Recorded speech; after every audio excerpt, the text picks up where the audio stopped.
ముగ్గురు దేవుళ్ళు, 3 రథాలు. అసలు ఈ రథయాత్రను ఎందుకు జరుపుకుంటారు?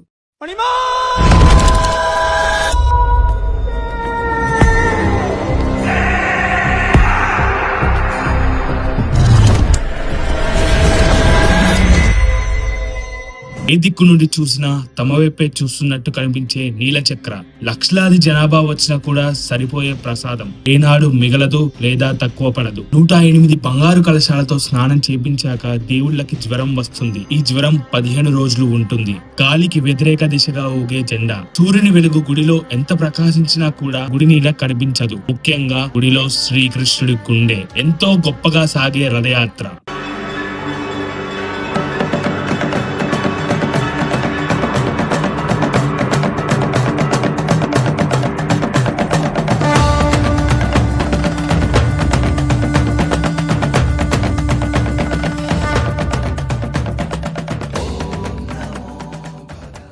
అసలు రాతి విగ్రహాలు కాకుండా చెక్క విగ్రహాలను ఎందుకు పూజిస్తారు? భారతదేశంలోని అతిపెద్ద వంటశాల కలిగిన ఈ టెంపుల్ ప్రసాదంలో తయారీ లోపం జరిగితే ఎందుకు కుక్కనీడ కనిపిస్తుంది? ఇలాంటి మరెన్నో మిస్టరీలను మనం ఈ వీడియోలో తెలుసుకుందాం. మీరైతే ఈ వీడియోని ఎక్కడా స్కిప్ చేయకుండా చూడండి. ముగ్గురు దేవుళ్ళు ఎవరంటే జగన్నాథుడు, సుభద్ర మరియు బాలభద్రుడు అనే ముగ్గురు దేవతలు ఆ ఆలయంలో పూజింపబడుతున్నారు. ఆలయం లోపలి గర్భగుడిలో పవిత్రమైన వేప దుంగలతో చెక్కబడిన విగ్రహాలు ఉంటాయి. మనం ముందుగానే అనుకున్నట్టు ఎందుకు ఇక్కడ చెక్కలతో చేసిన విగ్రహాలను పూజిస్తారంటే దానికి ఒక కథనం ఉంది. ప్రస్తుతం ఉన్న ఆలయం నిర్మాణాన్ని 12వ శతాబ్దంలో రాజైన అనంతవర్మ చౌడ గంగాదేవ్ మొదలు పెట్టాడు. ఆయన మనవడు రాజా అనంగ భీమాదేవ్ పాలనలో పూర్తయింది. అంతకు ముందు అక్కడున్న ఆలయాన్ని ఇంద్రజమ్య అనే మహారాజు కట్టించాడని అంటారు. దీని వెనుక ఒక కథ కూడా ఉంది. జగన్నాథుడు గిరిజనుల దేవుడని, నీలమాధవుడనే పేరుతో పూజలు అందుకుంటున్నాడని అడవిలో ఓ రహస్య ప్రదేశంలో ఉన్న జగన్నాథుడిని గిరిజనుల రాజైన విశ్వావసువుడు పూజించేవాడు. విషయం తెలుసుకున్న ఇంద్రద్యుమ్న మహారాజు ఆ రహస్యాన్ని కనిపెట్టడానికి విద్యాపతి అనే బ్రాహ్మణ యువకుడిని అడవికి పంపుతాడు. విశ్వావసుడి కూతురు లలితను విద్యాపతి ప్రేమించి మనువాడుతాడు. విగ్రహాన్ని చూపించమని పదే పదే ప్రాధేయపడుతున్న అల్లుడి విన్నపాన్ని కాదనలేని ఆ సవర రాజు అతడి కళ్ళకు గంతలు కట్టి గుడి దగ్గరకు తీసుకువెళ్తాడు. విద్యాపతి తెలివిగా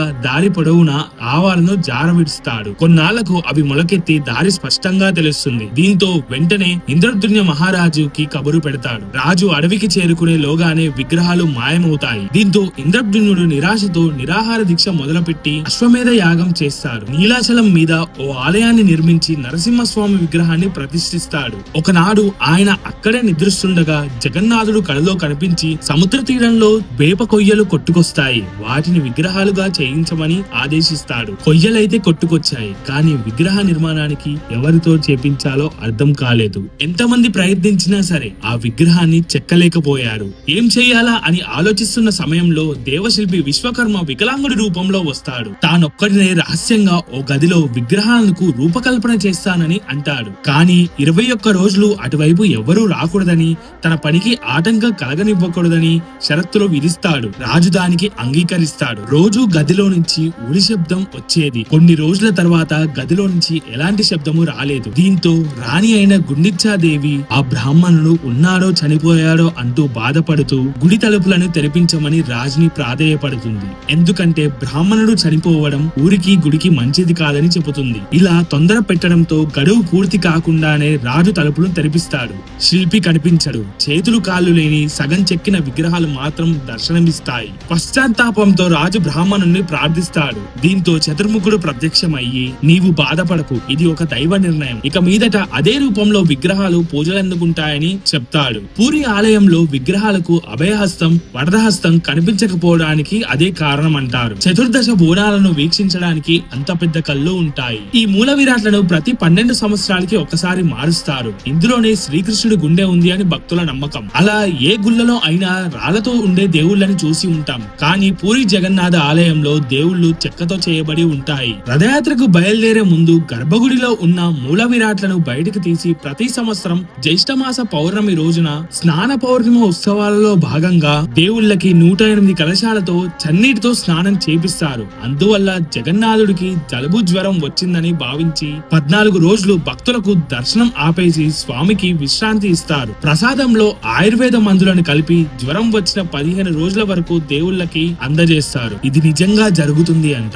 ఆధునిక వైద్య శాస్త్రంలో కూడా అంతు చిక్కని రహస్యం. అసలు ఈ 3 రథాలు ఎక్కడికి వెళ్తాయి? ఉత్సవ విగ్రహాలను కాకుండా మూల విరాట్లనే ఎందుకు తీసుకువెళ్తారో మీకు తెలుసా? దేవుళ్ళు ఆ 9 రోజులు మాత్రమే ఎందుకు గుండిచ్చాలో కొలువై ఉంటారు? ఇప్పుడు మనం తెలుసుకుందాం. పూర్వం ఇంద్రజుమ్నుడు తన భార్య అయిన గుండిచ్చాని భూలోకంలో విడిచిపెట్టి బ్రహ్మలోకానికి వెళ్లి బ్రహ్మగారిని కలిసి ఆహ్వానిస్తాడు. ఆయన సరే, నేను నా పరివారంతో సమస్త దేవతా శక్తులతో వచ్చి జగన్నాథుణ్ణి ప్రతిష్ఠ చేస్తానని చెబుతాడు. మహాపదార్థాన్ని ప్రవేశపెడతాను అని ఆయన మాట ఇచ్చాక కిందికి వచ్చారు. కిందికి వచ్చి చూసేసరికి అక్కడ అసలు ఆలయం కాకుండా మొత్తం మారిపోయి ఉంటుంది.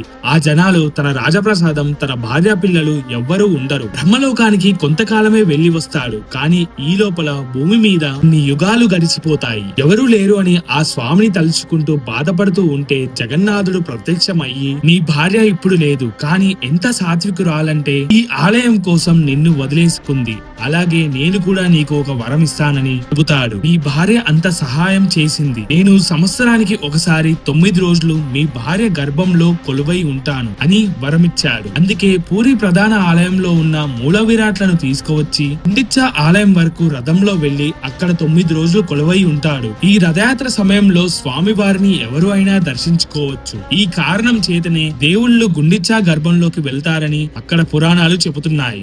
మీరు ఈ వీడియో ఇక్కడి వరకు చూసి ఉన్నారంటే మీకు ఈ వీడియో ఎంతో కొంత నచ్చింది అని అనుకుంటున్నాను. మరింత తెలుసుకునే ముందు మా ఛానల్ ని సబ్స్క్రైబ్ చేసుకుని వీడియోని లైక్ చేయడం మర్చిపోవద్దు. Mysteries of Puri Jagannath temple. ఏ సైన్స్ కూడా అంతు చిక్కని రహస్యం ఏంటి అంటే, ప్రసాదాలలో 7 హుండీలలో ఒకదానిపై మరొకటి పెట్టి వంట చేస్తారు. పై భాగంలో ఉన్న హుండీ ముందు ఉడుకుతుంది, తర్వాత కింద ఉన్నవి. ఇది నేటి సైన్స్ కూడా అంతు చిక్కని రహస్యం. జగన్నాథుడి లీల ఎలా ఉంటుంది అంటే, లక్షలాది భక్తులు వచ్చినా కూడా ఏ ఒక్క రోజు కూడా ప్రసాదం మిగలదు. అందరికీ ప్రసాదం చేరుతుంది. ప్రసాదం ఏనాడు మిగలదు లేదా తక్కువ పడదు. అంతేకాదు, జగన్నాథ ఆలయ వంటశాల భారతదేశంలోనే అతిపెద్ద వంటశాల. సాంప్రదాయాల ప్రకారం ఇక్కడ వండిన వాటిని శ్రీమందిర రాణి అయిన మహాలక్ష్మీదేవి పర్యవేక్షిస్తుందని అంటారు. ఒకవేళ అక్కడ తయారయ్యే వంటకాలలో ఏదైనా లోపం ఉంటే వంటశాల దగ్గర కుక్క నీడ కనిపిస్తుందని చెబుతారు. మహాసురులుగా పిలిచే వంట వాళ్ళు దీన్ని మహాలక్ష్మీదేవి కలతకు ప్రతీకగా భావించి ఆ వంటను సమాధి చేసి మళ్లీ కొత్త వంటలను మొదలు పెడతారు. స్వామి వారికి నైవేద్యంగా